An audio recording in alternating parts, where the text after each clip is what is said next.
আসসালামু আলাইকুম। আজকে ভিডিওতে আলোচনার বিষয় হবে কোরআন ভিত্তিক মানুষ কিসে হতে তৈরি।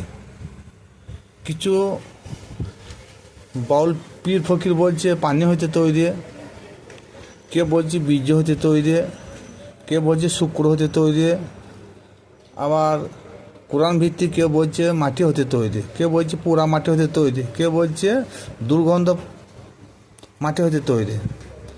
এর ফাইসলাটা কোথায়? কিন্তু ওয়াজ আমরা বহু শুনেছেন হয়তো, কিন্তু সঠিক ফাইসলাটা কেউ দিতে পারে নাই। তবে আমি কতটা দিতে পারবো সেটা গোটা ভিডিওটা না দিলে আপনারা বুঝতে পারবেন না। আসুন কোরআন ভিত্তিক আলোচনা করব যে মানুষ কিসে হতে তৈরি করেছে আল্লাহ পাক রব্বুল আলামিন। আমাদের আদি পিতা হয়তো আদম আলাইহিস সালাম, তিনাকে মাটি হতে সৃষ্টি করেছেন। এখানে সারা বিশ্বের কোনো আলেম ওলামায়ে হাফেজ কারি মৌলানা মুফতি বাউল পীর ফকির কারুর দ্বিমত নাই। সকলের একই মত যে আদম আলাইহিস সালামকে আল্লাহ পাক রব্বুল আলামিন মাটি হতে তৈরি করেছেন। এরপরে এই মানুষ সৃষ্টি হয়েছে, কে বলছে বীর্য হতে, কে বলছে মাটি হতে। আসুন এই ফাইসলাটা করে দিই। আল্লাহ পাক রব্বুল আলামিন বলেন, আমি তোমাদেরকে সৃষ্টি করেছি কাদা মাটি থেকে। সূরা আনাম আয়াত নম্বর 2। এইটা বিষয় নিয়ে অনেক আলেম ওলামারা জোর দিচ্ছে যে না, কখনো আদম ব্যতীত মানুষকে মাটি থেকে তৈরি করে নাই, মানুষকে তৈরি করেছে বীর্য হতে। অনেক আলেম ওলামারা চ্যালেঞ্জ দিয়ে বক্তব্য রাখছে, কিন্তু কোরআন কি বলছে? কোরআন বলছে আমি তোমাদেরকে সৃষ্টি করেছি কাদা মাটি হতে। সূরা আনাম আয়াত নম্বর 2। আমার পরবর্তী আয়াতে কি বলছে? সূরা তাহা 55 নম্বর আয়াত, আমি মাটি হতে তোমাদেরকে সৃষ্টি করেছি, আবার মাটিতে তোমাদেরকে ফিরিয়ে নেব, পুনরায় আবার মাটি হতে তোমাদেরকে তোলা হবে। যেটা আমাদের কবরে যে দোয়া, মায়ের উদ্দেশ্যে যে দোয়া করা হয়, সে দোয়াতে এইটা পড়া হয়, মিনহা খালাকনাকুম ও ফিহা নুইদাকুম ও মিনহা নুখরিজুকুম তারাতান উখরা।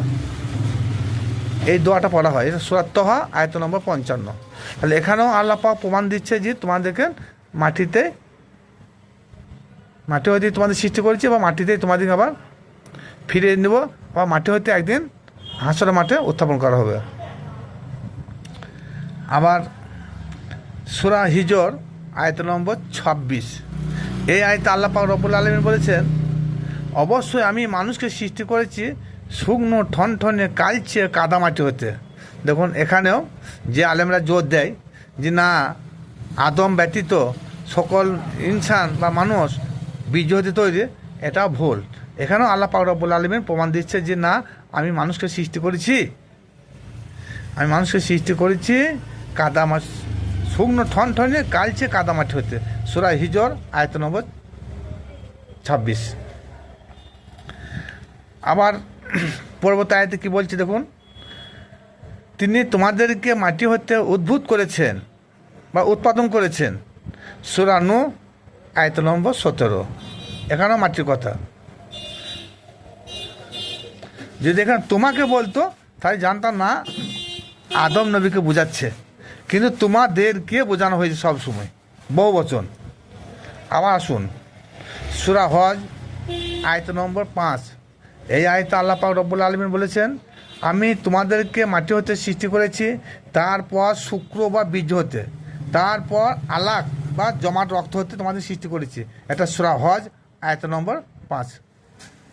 দেখো এখানে একটা অন্যান্য আয়াতের সঙ্গে একটা সাংঘর্ষিক হয়ে গেল। এখানে বলেছে মাটি এবং শুক্র বা বীর্য এবং আলাক। এখানে কি বোঝা গেল? এটা বিস্তারিত বলবো পরে, আর শুনে যাই।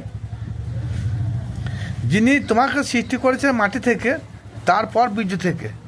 সূরা কাহাফ আয়াত নম্বর 37। এখানে দেখেন মাটি থেকে এবার সৃষ্টি করেছে, আবার বলছি বীর্য থেকে সৃষ্টি করেছি। তাহলে দুটি মতে আল্লাহ পাক রব্বুল আলামিন তিনি মত পোষণ করছেন। তোমাদেরকে মাটি থেকে সৃষ্টি করায় হয়েছে, তারপর মানুষ হয়ে জমিনে ছড়িয়ে পড়েছ। সূরা রুম আয়াত নম্বর 20। সূরা ফাতির আয়াত নম্বর 11। এখানে বলছেন আল্লাহ, আর আল্লাহ তোমাদেরকে সৃষ্টি করেছে মাটি থেকে, তারপর শুক্র হতে।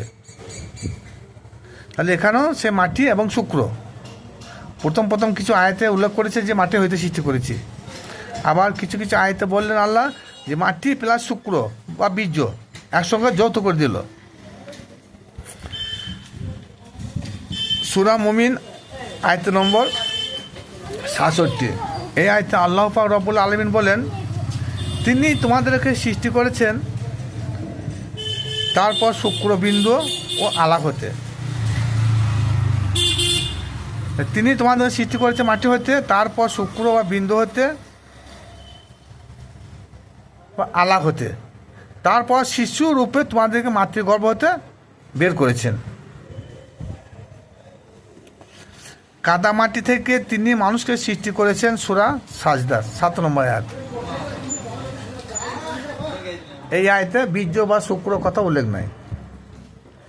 তুচ্ছ তরল পানি হতে আমি তার বংশ উৎপাদন করেছি। সূরা সাজদা আয়াত নম্বর আয়াত। আমি তাদেরকে সৃষ্টি করেছি আঠালো মাটি হতে। সূরা সাফাত আয়াত নম্বর 11। আমি শুকনো ঠনঠনে মাটি হইতে তোমাদেরকে সৃষ্টি করেছি, যা পোড়া মাটির ন্যায়। সূরা রহমান 14 নম্বর আয়াত। খালাকাল ইনসানা মিন সালসালিন কাল ফাক্কা ওয়া খালাকাল জান্নাতা মিন মারিজিন মিন নার ফাবিআইয়ি আলাই রাব্বিকুমা তুকাজ্জিবান। আমি তোমাদেরকে শুকনো ঠনঠনে মাটি হতে সৃষ্টি করেছি, যা পোড়া মাটির ন্যায়। তোমরা কি অস্বীকার করো আমার নিয়ামতকে? এরপরে দেখুন, আমি মানুষকে মাটির নির্যাস হতে সৃষ্টি করেছি। সূরা মুমিনিন আয়াত নম্বর 12। তিনি পানি থেকে মানুষ সৃষ্টি করেছেন। সূরা ফুরকান আয়াত নম্বর 54।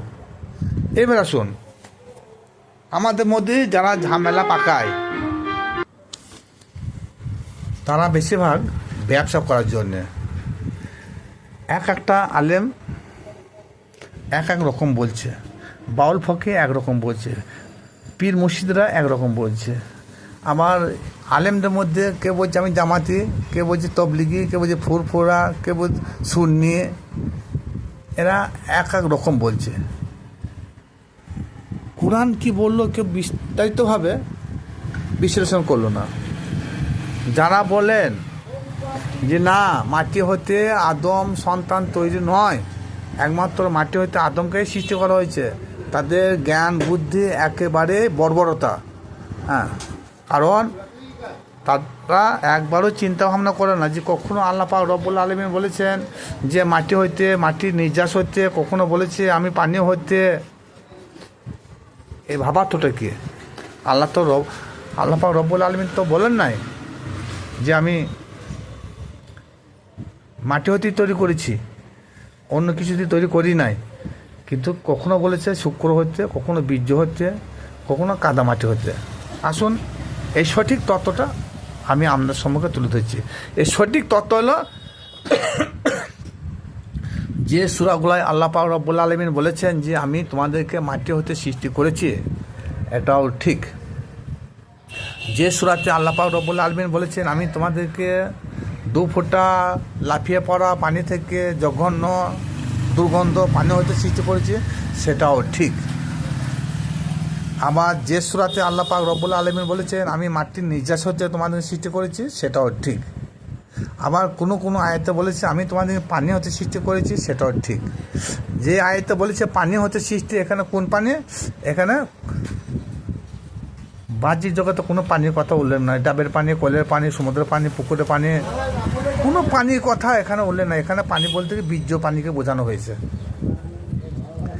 দ্বিতীয় সূরা মুমিনিনে 12 নম্বর আয়াতে যেটা বলা হয়েছে, আমি মাটির নির্যাস হতে তোমাদের সৃষ্টি করেছি, এই আয়াতটা তুলে ধরলে সব সমস্যার সমাধান হয়ে যাবে। মাটির নির্যাস বলতে কি বোঝানো হয়েছে এখানে?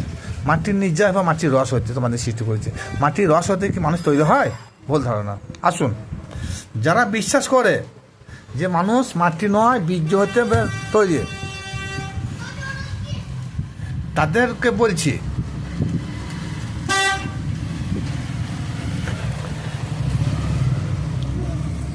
মাটির রস বা নির্যাস এখানেও মানুষ তৈরি করতে পারে না।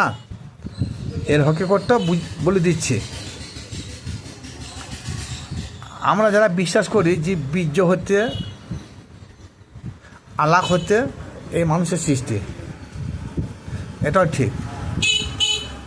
আর যারা বিশ্বাস করে যে না মাটি হতে কোরআনের আয়াতের উপরে বিশ্বাস করেছে, সেটাও ঠিক। তাই দু রকম হচ্ছে কেন? আসুন, যতটা পাচ্ছি আমি একরকম করে দিচ্ছি।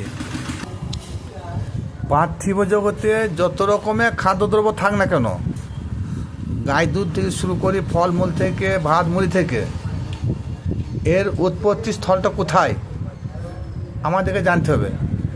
এই পার্থিব জগতে গাই দুধ, ফলমূল, ভাত মুড়ি, যাবতীয় খাবার তৈরি হয় মাটি থেকে।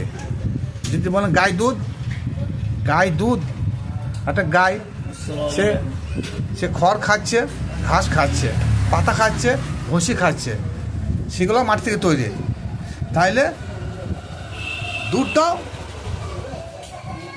ধরতে গেলে মাটি থেকেই তৈরি, কারণ গাই কখনো দুধ দিতে পারবে না মাটির খাদ্যদ্রব্য না ভক্ষণ করলে। তদ্রূপ মুড়ি, ভাত আর যত রকম খাবার, ফলমূল সে গাছ থেকে হচ্ছে, ফলমূল সে মাটি ছাড়াও তৈরি হতে পারে না।